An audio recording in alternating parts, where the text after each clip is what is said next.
군사법개혁의 핵심은 수사 재판의 독립성을 확보하는 겁니다. 지금처럼 경찰 수사, 검찰 기소, 심지어 재판까지 사단장, 군단장, 참모총장 등 지휘관의 눈치를 봐야 하는 구조를 깨트리는 겁니다. 이를 위해 원론적으로는 군사법원을 민간인 대법원 산하에 두는 것이 가장 이상적입니다.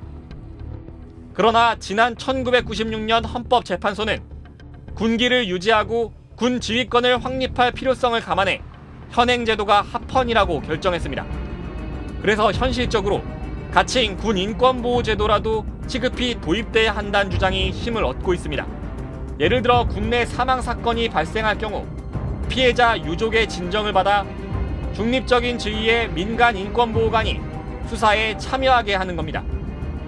인권보호관에겐 불시 부대 방문 조사권과 자료 제출 요구권 등 실질적 권한을 줘 군 수사의 투명성을 높이는 게 핵심입니다.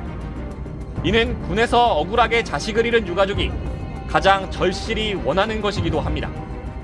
그 부대 내에 있는 헌병대에 있는 수사관이나 또 그것을 조사하는 검찰관이나 그것을 판결하는 재판장까지 모든 한 부대에 있어서 친수가 어떻게 된지는 모르겠지만 팔은 안으로 굽는다고 그분들이 안으로 굽었지 유족의 편을 들겠습니까? 각군 법무실장을 정점으로 사실상 일원화되어 있는 군 사법 기능을 분리시키는 것도 시급합니다. 군 검찰과 군 판사 조직을 분리시켜 유착의 고리를 끊고 각각의 전문성을 키워 사건을 독립적으로 다룰 수 있도록 유도해야 한다는 주장입니다. 그것이 우리가 사법이 분리된다라는 것들이 왜 검사와 판사를 나눴겠어요? 또 대립하는 법조 전문가인 변호사를 또 대리시켜서 검사와 변호사가 싸우게 하고 판사는 그걸 지켜보다가 누구 말이 맞는지를 판단해 주겠다는 거예요. 그런데 이 조직은 아니에요. 같이 늘 밥 먹고 그 밑에서 일하고 법무관 조직 내에 판사도 있고 검사도 있기 때문에 분리가 안 돼요. 근본적으로는 군인만을 위한 군사법원 자체를 폐지해야 한다는 주장도 힘을 얻고 있습니다. 실제 통계를 살펴보면 군사기밀 유출이나 근무지 이탈, 항명 같은 군의 특수성과 관련된 범죄, 이른바 순정범죄는 군내 형사사건의 13%에 불과합니다.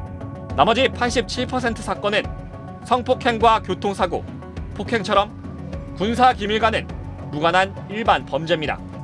사실 이런 논의는 지난 2014년 윤일병 사건 때 이미 다 거론됐던 내용입니다. 하지만 군 장성 출신 국회의원들의 거센 반발로 결국 개혁은 이뤄지지 못했습니다.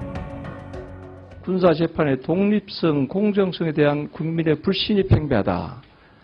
이게 정말로 독립성, 공정성에 대해서 국민의 불신이 팽배해 있는지, 팽배락하는 어디까지가 팽배한 건지, 저는 국민이 여기에 대해서 독립성, 공정성에 대해서 불신을 팽배한 것을 저는 못 느끼고 있습니다.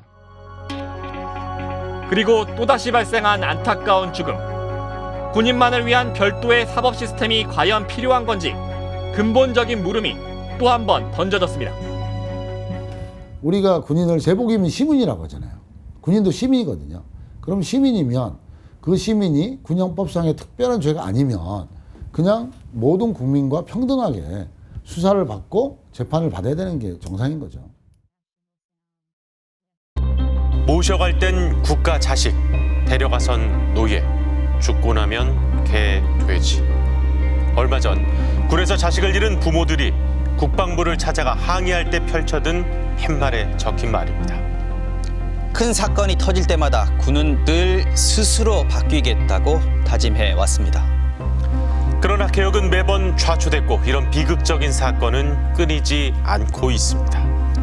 이번에도 공허한 말로만 그치지 않도록 군 사법개혁의 진행 과정을 스트레이트가 끝까지 추적하겠습니다.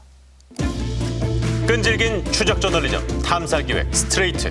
저희는 올림픽 기간인 3주 동안 더욱 열심히 취재해서 8월 15일 광복절에 다시 찾아뵙겠습니다.